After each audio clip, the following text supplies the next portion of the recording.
नमस्ते मित्रों, मेरे YouTube चैनल में आपका स्वागत है। दोस्तों, आज की वीडियो में नेशनल पेंशन स्कीम के बारे में जानकारी लेने की कोशिश करेंगे।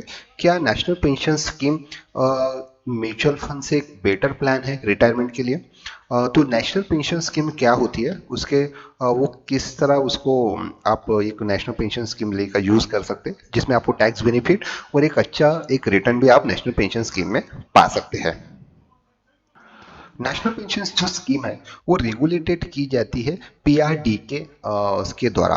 तो पीआरडीए क्या होता है? पीआरडीए एक pension fund regulatory and development authority है। तो एनपीएस में दोस्तों दो प्रकार के अकाउंट्स होते हैं। एक होता है एनपीएस में टायर वन पेंशन अकाउंट और दूसरा है टायर टू सेविंग अकाउंट्स। दोनों में डिफरेंस ये है कि pension tier one pension accounts है वो एक जो पेंशन स्कीम है वो गवर्नमेंट एम्प्लॉय के लिए यानी central government employee state government employee के अंडर के जो एम्प्लॉयज है उनके लिए वो सिस्टम होती है। इसमें टायर वन पेंशन अकाउंट्स में 10% जो अमाउंट है वो एम्प्लॉय की सैलरी से रिडक्ट होता है और उसी का 14% जो अमाउंट है सैलरी का वो सेंट्रल गवर्नमेंट और स्टेट गवर्नमेंट वो फंड में ऐड करते हैं। तो ये एक जो कॉन्ट्रीब्यूटिंग जो सिस्टम है ये रिटायरमेंट के लिए है और ये नॉन विड्रॉएबल अकाउंट्स है। और एनपीएस का टायर टू जो सेविंग अकाउंट्स होता है ये सभी प्राइवेट सेक्टर के कर्मचारी और एक self voluntary saving facility provide करता है। इसमें जो जिसने वो नेशनल पेंशन स्कीम में टायर टू अकाउंट ओपन किया उसको फ्री है to withdraw your saving from account when your wishes. तो आप अगर ये दोनों अकाउंट्स में सेविंग से टैक्स सेविंग बेनिफिट ले सकते हैं इनकम टैक्स के अगेंस्ट के लॉ। इनकम टैक्स का जो लॉ है उसके अगेंस्ट आप इसमें आप टैक्स बेनिफिट इसमें प्रोवाइड करा सकते हैं। अगर कोई टायर वन पेंशन अकाउंट का किसी एम्प्लॉइज का है होता है और उसको एडिशनल अगर वो कुछ अमाउंट उसमें अगर वो ऐड करता है अपने तरफ से कंट्रीब्यूशन करता है तो 50,000 तक का वो टैक्स बेनिफिट इसके द्वारा ले सकता है। और अभी स्टार्टिंग में जब ये पेंशन स्कीम आई थी तब टायर टू जो अकाउंट्स था उसमें टैक्स बेनिफिट नहीं थे। लेकिन बाद में गवर्नमेंट ने टायर टू अकाउंट के लिए भी टैक्स बेनिफिट का प्रावधान किया है। तो लेकिन आप अगर इसमें एक सेविंग की तरह अगर आप इसको इम्प्लॉयमेंट करते तो एक एसआईपी के द्वारा ही जैसे आज एसआईपी खोला तो वो 3 साल बाद ही वो एनएवी रिलीज होगा विड्रॉ करने के लिए अगर आप उसमें टैक्स बेनिफिट लेते हैं। तो नेशनल पेंशन जो स्कीम का जो रिकॉर्ड है वो सीआरए द्वारा रेगुलेट किया जाता है। यानी ये जो एजेंसी वो गवर्नमेंट ने स्टैब्लिश की एजेंसी है उसका नाम है सेंटर रिकॉर्ड कीपिंग एजेंसी। ये एजेंसी का काम होता है कि ऑल जो एनपीएस के जो सब्सक्राइबर है उनका अकाउंट ये हैंडल करता है। ठीक है।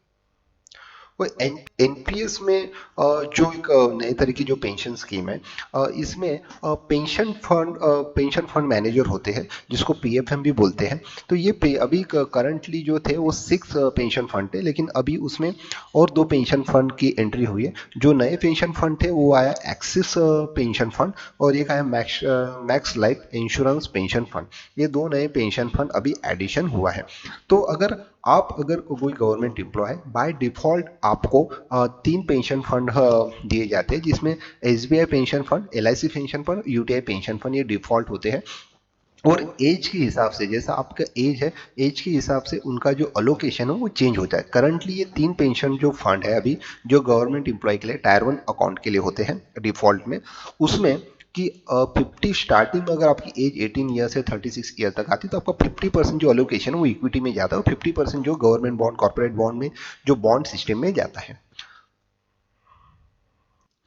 तो पेंशन ये जो पेंशन फंड है एनपीएस में कोई भी 18 ईयर का एज टू 60 ईयर की एज तक आप इसमें इन्वेस्ट कर सकते हैं। अभी ये बढ़ा के 70 ईयर हो कर दिया गया है।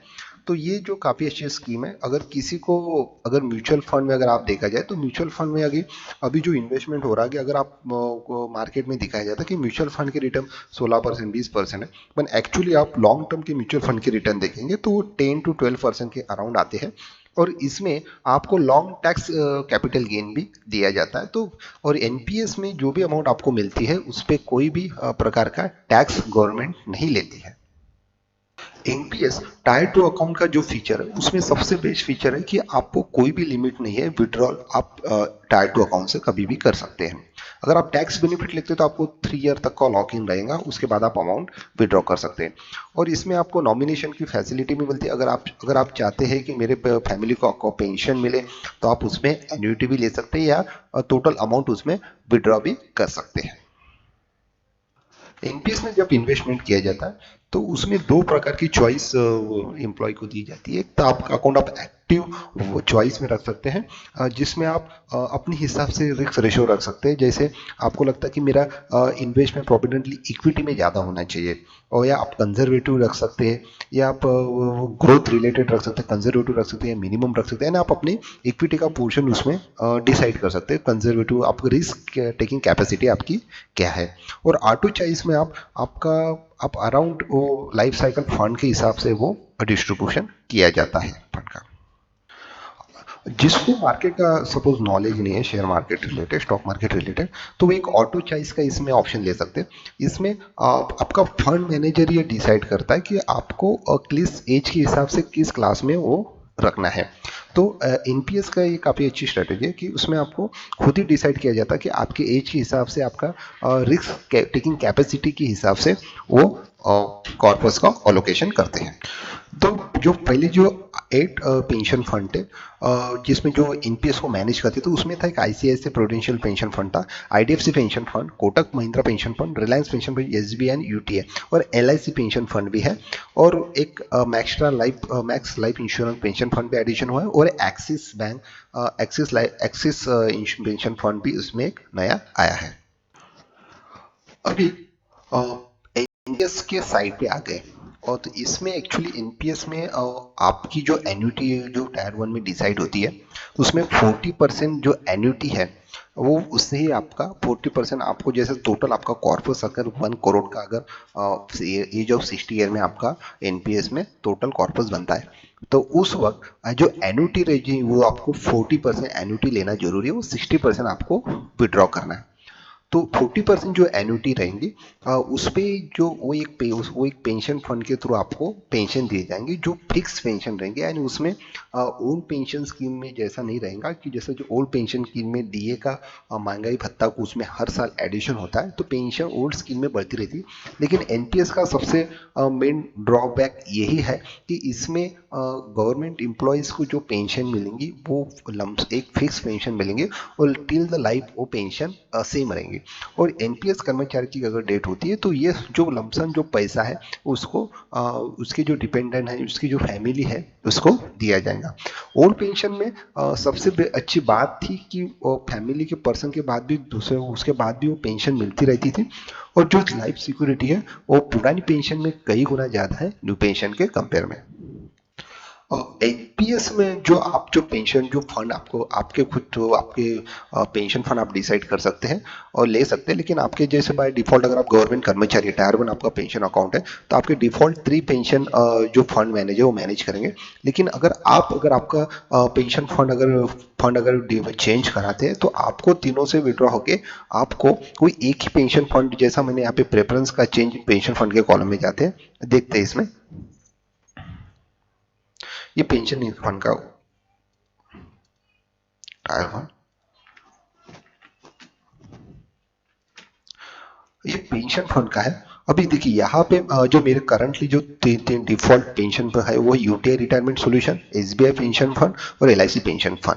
तो मुझे अगर इसमें चेंज करना है तो मैं इसमें से कोई भी एक ही फंड में ले सकता हूँ। जैसा मेरे डिफॉल्ट है, तो इसमें अगर मैं कोई जैसा मतलब एक्टिव चॉइस मैंने बोला था कि अपने हिसाब से आप कर सकते हैं, या ऑटो चॉइस यानी कर सकते हैं। जैसा एक्टिव चॉइस अगर किया है तो कि वो फंड मैनेजर डिसाइड करेंगे आपको किस तरह से। जैसे आप ऑटो चॉइस करते हैं तो आपको उसमें आप कंजर्वेटिव हो या मॉडरेट आपके हिसाब से करते हैं। जैसे अभी ये पेंशन फंड है, और अगर मुझे उसमें नया पेंशन फंड अगर मुझे लेना है, तो मैं क्या करूँगा, सपोज मैं इसमें एक्टिव चॉइस सिलेक्ट करना पड़ेगा। तो मैंने ऐड किया, तभी देखिए यहाँ पे कोई भी एक फंड में इसमें से सिलेक्ट कर सकता हूँ, यानी ये टोटल 3 फंड का पैसा एक फंड के पास जाएगा।